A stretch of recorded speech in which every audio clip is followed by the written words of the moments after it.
இதே கடவுள்கிட்ட என்னத்தே வேண்டினிய? அடுத்த ஜென்மம்னு ஒண்ணு இருந்துச்சுன்னா நீ என் மருமோளா வந்துடவே கூடாதுன்னு வேண்டுனேன். ஆமா மருமோள, நீ கண்ணை மூடி என்னத்த வேண்டுன?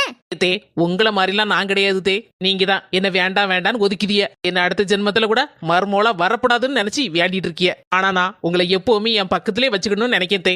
அப்படியா மருமோள? அவ்வளவு பாசமா உனக்கு என் மேல? அப்போ அடுத்த ஜென்மத்துல நீ என் மொவளா பறக்கணும்னு ஆசைப்படுதிய மருமோள? சே அப்படியெல்லாம் நான் நினைப்பேனே. அப்படிலாம் வேண்டுவனா? நான் மட்டும் சொன்னம்ல மருமோள, நீனும் சொல்லு என்ன வேண்டுனேன்னு. நேரடியா சொல்லு தே.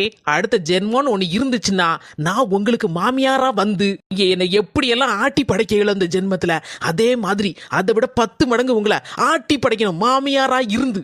இப்ப புரியுதா? நான் உங்களுக்கு அடுத்த ஜென்மத்துல மாமியாரா பிறக்கணும்னு ஆசைப்படுறேன்.